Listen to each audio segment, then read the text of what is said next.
Hello, everyone, and welcome to Coaching Team Talk, Coaching for Frontliners with Master Coach Hasmin. And today is a Saturday, it's 2 p.m., and welcome to another episode here in Coaching for Frontliners. And I am Master Coach Hasmin from Life Coach Philippines, and this is Coaching for Frontliners. And this coaching conversation is for all individuals who are serving in the front line, who are seeking to get out from chaos and looking for a path in ending, okay, in a path that is going to end all their turmoils, okay. So, and my mission is to help frontline workers to cope up with stress and challenge, especially this time of COVID-19. And thank you for joining me today. We are now on our episode 7, and our topic for today is really very interesting because we are going to discuss about overcoming frustration. So, each and every one of us have frustrations, and sometimes it can be a lot of frustration. So let's talk about that this afternoon, and especially now that we are back in ECQ. So, and the cases previous month, the cases of COVID has went down already, and now it's already again on a surge, right? So we can be frustrated. We can be frustrated on the results of what is happening right now in terms of our society, in terms of COVID-19, right? So there's a lot of frustration that may come in and coming in right now and about to come in. So that's why our discussion for today is really very timely and really very interesting. So I would like to thank you for joining me live today. So I encourage you to please leave your digital footprints by letting me know where are you coming from or where are you watching from this episode. And I encourage you as well to please do tag your friends if you know someone who is frustrated right now and experiencing also some challenges and a lot of frustration. Tag them in the chat box, or might as well, so that other people will be joining to learn with you this afternoon. Share this in your timeline, share this in your Facebook page, and share this to your Facebook group. And you may also give some shout outs to the people you wanted to greet, and you want to give some inspiration. Okay, inspiration, hindi frustration. Okay, so um, if you are also watching this on a replay, so we would really love to know that you are watching us as well. So please put in there hashtag replay. And I am streaming via Facebook page of Life Coach Philippines and YouTube channel Coach AI Connect. So if you are new to our platform, so please like, follow, and subscribe so that we can stay connected for future learning. So if you are new to our platform, if this is your first time to join me this afternoon here in Coaching for Frontliners. I am Master Coach Hasmin. I am a certified CACC life coach and certified mental health coach as well. I am one of the Master Builder apprentice of Master Coach A, and we build a tribe. We build a tribe, and we help people's unstoppable dream come true. So if you want to know more about tribe building, if you want to know more about how you can achieve your dream and make it okay come true, just keep in touch. Let's stay connected. Okay, let's have a discussion. And I'm also a mental model collector. I am part of. I am joining the Be Learning Society of Master Coach Dave for the past 3 months, and we are now going on fourth month already. And as a mental model collector, we have a lot of mental models that we have been learning and we have been applying in our lives. So I am also a community manager in uh, Coach A Upskills Blueprint. So this is a paid membership group for all the coaches affiliated here in Life Coach Philippines. And I am also a part of Coach A Coaching Club. So this is a premier club for coaches and entrepreneur as well. And as a coach, this is my philosophy. I believe that coaching enables individuals to journey from brokenness to wholeness. So if you want to know more about this, let's keep in touch. Let's stay connected. I am a medical technologist by profession, so I've um, used this profession for a decade before I shifted into a different industry, which is the marketing. I am the vice president for marketing in a diagnostic company, so it's still a healthcare business in this healthcare industry. I am a master coach as well. I am the first one um, in Master Coaching Apprenticeship Program, life and mental health coach, master builder apprentice, public speaking scholar, and we have finished, we culminated our 20 weeks learning journey with Master Coach A last Wednesday night. And if you want to know more about our event, you can find it here in Life Coach Philippines page. If you want to know and watch the culminating event and watch the 5 minute talk challenge of all the 20 speakers, so please do get in touch and you can have a copy of the replay. And also, I'm a pastor's wife, so I have two kids, ages 19 and 17 years old, and I am an entrepreneur by heart. So right now, I do coaching as my passion. I do coaching as a part time, and I do coaching. Okay, I prepare myself as something that this is I will do. Okay, when I retire from my full time job.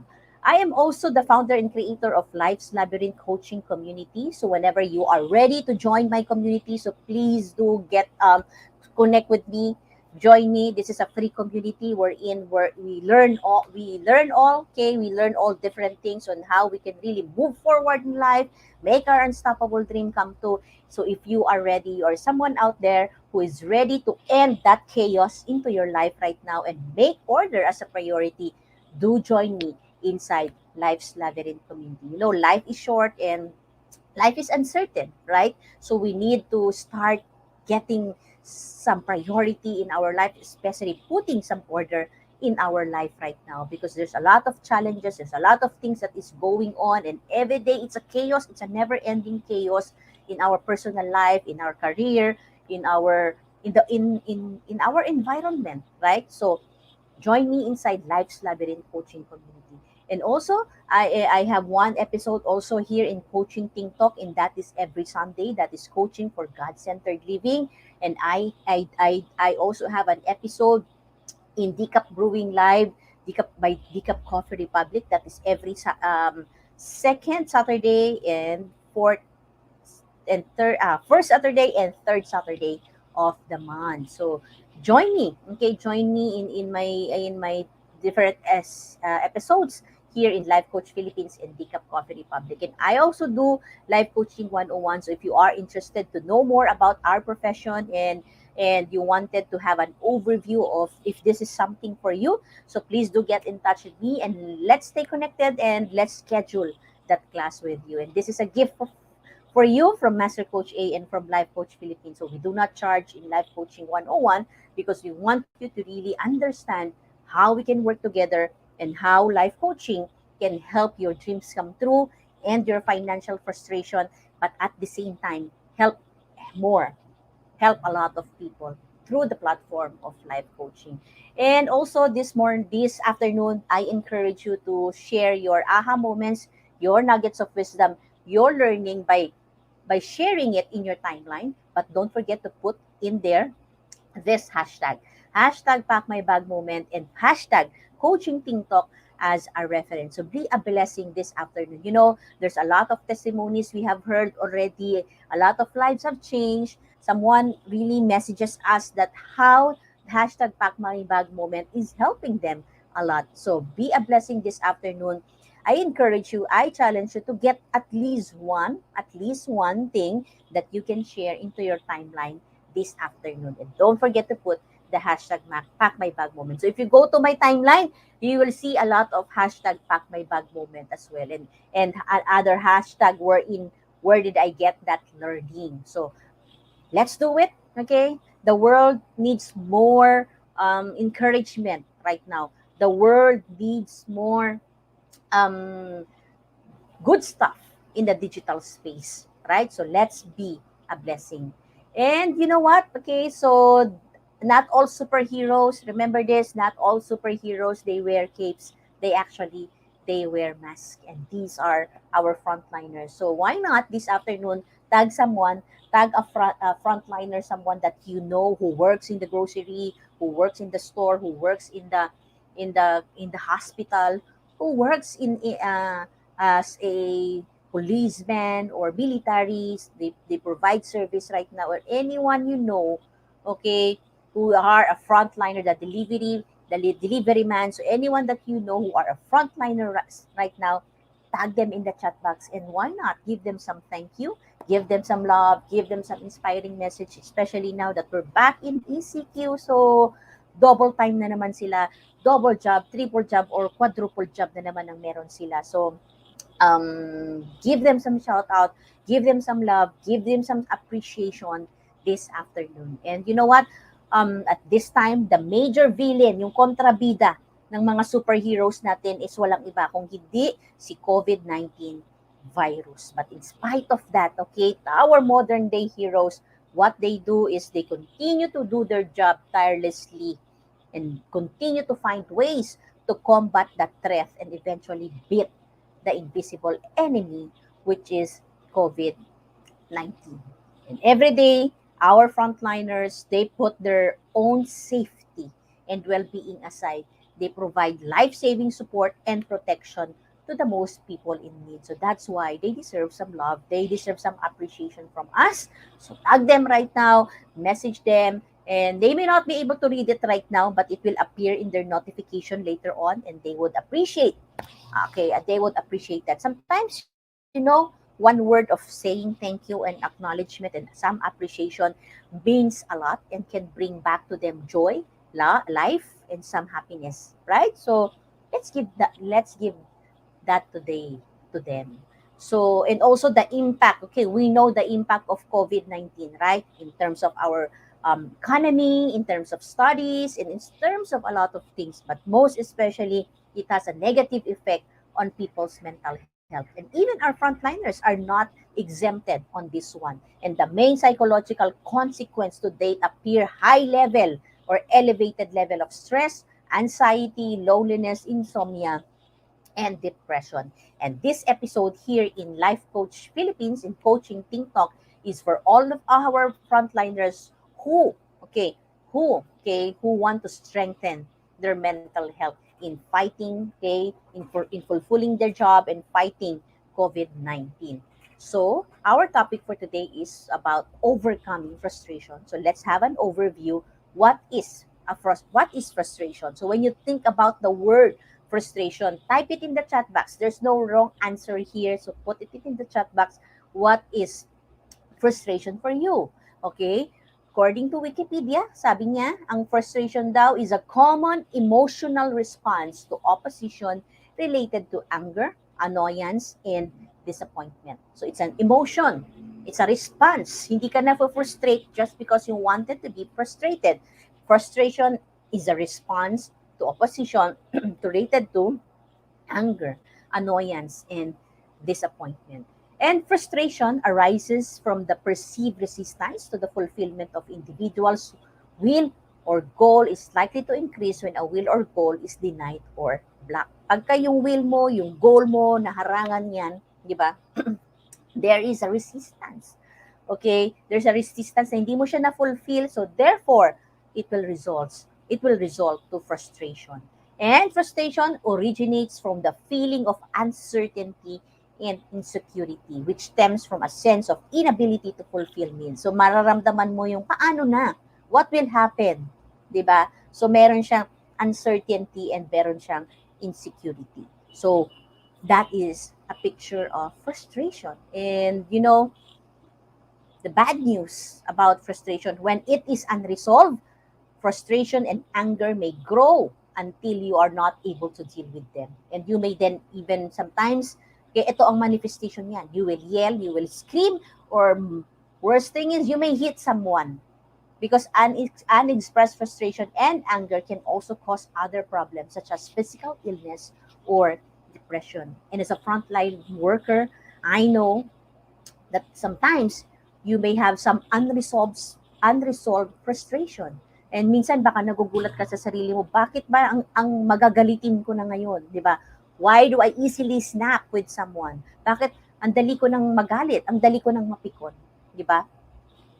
You may want to have a reflection, okay? What are those unresolved frustrations in the past, recently, that you have encountered that brings you into that situation right now of uncontrollable anger, uncontrollable yelling, screaming, and hurting someone, especially the people that you love. So that is brought about by frustration. Yes, I know that there's a lot of things that we can be frustrated at this time. Sasabihin natin, nakaka-frustrate naman yung vaccine, di ba? Bakit na-vaccine na ako pero hindi pa rin naman, I still got the COVID-19, di ba? And we also hear some news that yung iba namatay, di ba? Even though they are completely vaccinated, di ba? So that can be for something that frustrates you. Second is, no matter how much you give your love and care to a patient, di ba? But ang ending, it's still not the thing that you want. You still see, okay, that the patient got worse, right? So that can be frustrating. And then another thing that can frustrate you is you cannot go home, right? Because you need to quarantine yourself. So you miss your family, you miss your children, you miss your parents, your wife, your husband, your siblings, you miss them. And that can really be frustrating because you cannot go to them. You need to quarantine yourself, right? And ano pa ba? You can type in the chat box what it is. Ano pa yung mga nakaka-frustrate ngayong panahon na ito ng COVID-19 and in the job that you do. And it's frustrating that sometimes you cannot even celebrate with your family if there is an occasion, birthday, anniversary, right? Because you are on duty. You need to be on duty. You cannot leave your job, right? So there's so many things that can give us frustration. And sabi natin kanina, 'di ba? When it is unresolved, it will lead to a to anger, to excessive anger, 'di ba? So and it may also result to some physical illness and depression eventually. So how do we overcome frustration? So I have three things that would really help you to overcome frustration. And I call this triple A, and this is awareness, acknowledge, and action. So the first step in overcoming frustration and anger is to recognize that you are feeling this emotion. Importante that you feel it, right? Ma-recognize mo, frustrated pala ako. I am frustrated because of this, because of that, because of these things. Come into awareness that you are frustrated. And once you recognize that you are frustrated, acknowledge that feeling. Kung nagalit ka, kung nagtampo ka, acknowledge it, right? So you don't have to deny it. You have to acknowledge it and just feel it. And it doesn't mean that you're a bad person. Doesn't mean that your feeling is not valid, right? So you have to acknowledge that you felt bad about it, you felt annoyed about it, and you felt disappointed, frustrated about it. Because when you start acknowledging that emotion, you know what will happen? You will begin to take action. Okay, given that emotion, you felt that, so what do you want to do about it? So always remember this triple A, this will always come in handy with you. So awareness, acknowledgement, and action. So these are some tips that I may give you, I may share to you that might help you, okay, in your triple A approach. So how to overcome? Talk with someone you trust.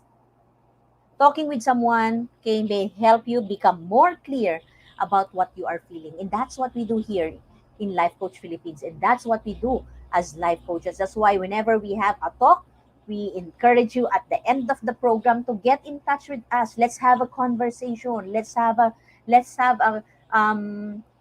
chat. Okay? It's important that you talk it out with someone. When you come into an awareness that you are frustrated, that you got annoyed, that you disappointed, you have to talk it out with someone, with the people that you trust, and we are here for you. We encourage you to connect with us because talking may help you become more clear about what you are feeling. Sometimes, hindi natin ma-label yung feeling. But when you talk to someone, may lalabas. Lalabas kung ano yung nararamdaman mo talaga, 'di ba? Para ma-acknowledge mo siya. Because if you do not know, if you're not clear about what you are feeling, you will not be able to acknowledge it. And if you're not able to acknowledge it, you will not be able to take some action towards it. Number two that you can do is talking out loud to yourself. Paano po yun? Talking out loud to yourself. Pwede mo namang kausapin din minsan yung sarili mo, di ba? You can even use a recorder and play it back when you have recorded it. So this helps you to hear yourself Express your feelings as though you were listening to someone else. So if you're so busy right now, okay, hindi mo pa kami makausap, and you need to really bring out that emotion so that you can proceed to your work already, talk it out loud. Get your phone, do some recording, and then play it back later on so that you will hear yourself express your feeling. What is important is you are able to express your feeling, okay, acknowledge and express your feeling. And then what else you can do is to write about your feeling. It may be helpful to make a list of everything that is bothering you. Lagay mo na lahat, isulat mo na lahat, wala kang ititira. Okay, list it down, list it everything. Then you can decide which items you can change and write down ways you can change them. 'Di ba? Kung nag-grocery nga tayo, naglilista tayo eh, 'di ba? So why not even with our feelings? It can be so many things, 'di ba? Minsan in our head, and it does not help us. It is not helping us. So we need to write it down, write those feelings, and then later on, after you have written them, decide. Kung may 5 kang nasulat, work on, okay, decide on, I'm gonna work on the 3 items first. And then try to come up with something on how to be able to resolve that. And then proceed with the others, right? Another thing that you can do is to recognize the things that you cannot change. In reality, okay, in reality, whether we like it or not, yes, we are frontline workers. We are expected to do this. We are expected to really deliver, di ba? Save everyone. Superheroes nga eh, di ba? But recognize that there are things that you cannot change. So there may be things that you cannot do nothing about. Wala kang magagawa. That is really beyond your control. But simply writing them down is often helpful. So list it down. And then from there, anything that you have listed, yung kanina, di ba, write it, identify what are the things in your list that is beyond your control. And if it is beyond your control, you cannot change it, then just let it go. Tama ba? Kasi wala ka namang magagawa. Okay? You need to remind yourself every day, throughout the day, that these things are beyond your control and it's no longer in your hands. And next thing that you can do is to making changes to help reduce your anger and frustration. So that's a good news because you are the only one who can do that. Ikaw lang naman yung pwedeng mag-reduce niyan eh, di ba? So if your anger or frustration is level 10 right now, how do you want to go about it? Gusto mo ba siyang maging level 7, level 5 muna? Okay, it depends upon you, or level 0. It really depends upon you.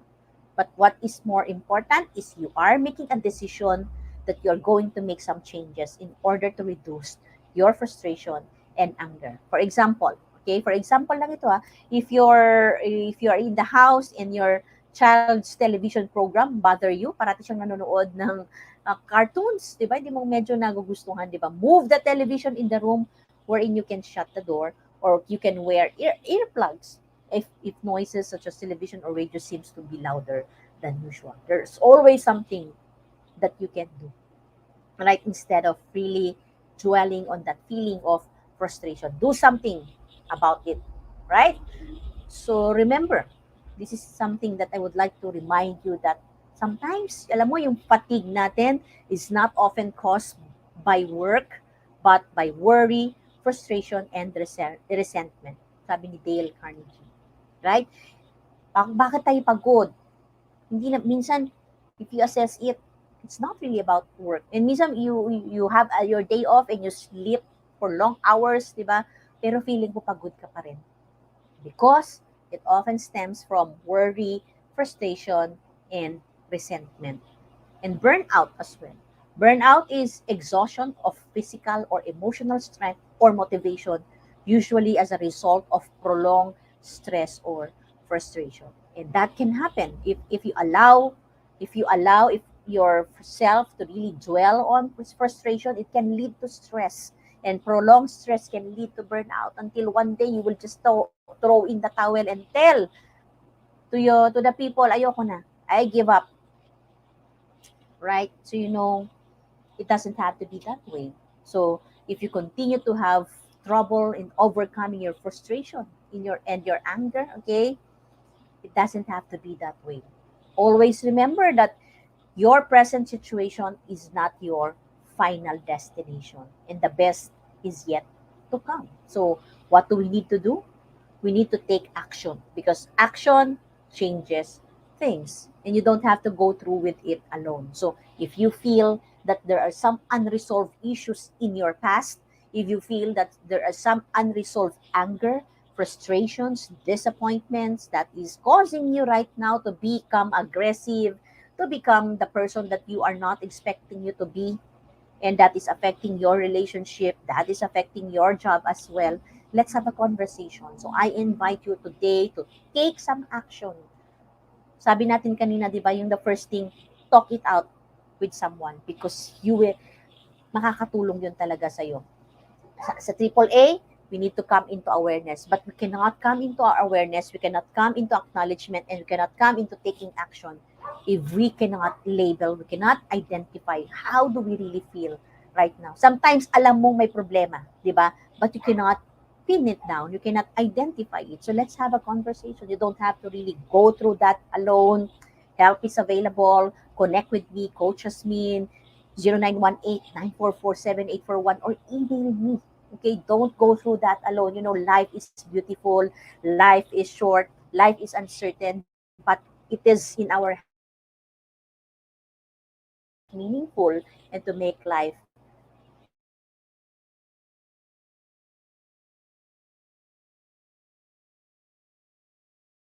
meaningful for us. So let's have a conversation. So if this is something that you need, let's have a conversation. And if this is something that you need, let's have a conversation. And if this is something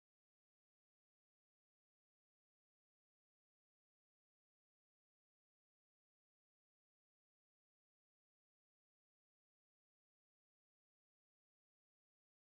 need, let's have a conversation. You can use this card for your family, and you can use this card for other people as well. So what is mind coaching card? Mind coaching card is a short model to help you focus your thinking as you approach this type of sensitive situation. With this mind, okay, the mind coaching cards, okay, will help you, okay, to really function. So mind stands for mindset, I is for importance, N is for network, and D is for direction. And this is a support mechanism. It may not cure all, but this is a great support mechanism. So please remember that you should need support when you are dealing with something that goes beyond your skill set. So get help immediately. So this coaching cards is really definitely a big help and a great tool as a start of in managing your mental health, in managing your frustration, in managing whatever it is that is bothering you right now. And I also invite you to join as inside Life Coach Philippines Med Collab coaching community. This is your medical conduit to holistic wellness. Yes, you do have a community. We created the community for you. So these are for you, work for all the frontline workers, we all the individuals out there. If you want to preserve your holistic wellness, physical, mental, emotional, social, and spiritual health, so join us. This is a free community. All you have to do is answer the membership question and get inside, be encouraged, have a community with us inside Medco Lab Coaching Community. This will help balance all the news that you are receiving every day. And this is something that is created for you. And because you care to a lot of people, we care to you as well. And after the pandemic, after the ACQ, you can visit us at our coaching hub at Decaf Coffee Republic. So we operate to inspire people and help transform lives through the platform of life coaching. We do have a home, you do have a home, a place of refuge, a place of inspiration, a place of transformation. So connect with Coach Rizal at 0917-586-1661 for inquiry. And every month we do have also a freebie. Okay, this month we have the Healing from the Past um, journal, 7 days journal. Avail it, okay? All you need to do is order some food worth 1,000 pesos at Decaf Coffee Republic, and you can deliver it to your office. We can deliver it to your home, and you will be able to get that wonderful journal that you can start working on. So Decaf Coffee Republic is the home of certified life coaches in the Philippines. So this is located at Pioneer Center compound just across Unilab Bayanihan Center. So Let's meet in DCAP soon. Okay? And also, Life Coach Philippines, it is our advocacy. We promote mental fitness, we promote mental wellness. Even before the pandemic happened, we started 2018, 2019, 2020, and until now, we do it online. We do Stress 101. So this is our community works. So if there's something, this is something that you need in your organization, please do get in touch with me. Let's have a conversation and let's schedule, okay, a Stress 101 in your organization. So this is our community work. So this is our gift for you. So connect with me and get in touch with me. And another thing that you can do is to join us inside the Be Learning society. So if you are new to the concept of mental models, a mental model is an explanation of how something works. Okay, it is a concept of framework or worldview that you carry around in your mind to help interpret the world and understand the relationship between things. And sometimes having a mental model with you in handy will help you as well to overcome your frustration. So the next mental model class will be on August 21, and that is 7 p.m. Via Zoom with Master Coach A, and she will be teaching us about the polymath mental model. So learn how you can combine your skills if you are the jack of all trades and master of none. Learn how to combine all these skills and become a superstar in your field. So discover why the polymath will win this 21st century. And this could be something that will come in handy with you, will be helpful with you in what you are doing right now as our modern day hero. Register now. Connect with Coach Rosel at 0917-586-1661. That will be a few that is already mga 7 days ago na lang. Okay, more days. You still have time to register. Join us inside. Join us inside Be Learning Society. And when you avail the Be Learning e-card, you get a 5% food discount at Decaf Coffee Republic. You get to attend this mental model class for free, and you get also 90 minutes coaching session with me, okay, and senior coaches in Life Coach Philippines, and that comes in this Be Learning e-card. So all you need to do is to avail the Be Learning e-card so you can avail the 3 perks that I have mentioned. So imagine you have a coach, you can talk it out to someone whenever you feel frustrated, whenever you feel bad. So avail mo na. And to learn a tool to strengthen, para maging mentally fit ka and mentally tough by attending the master classes.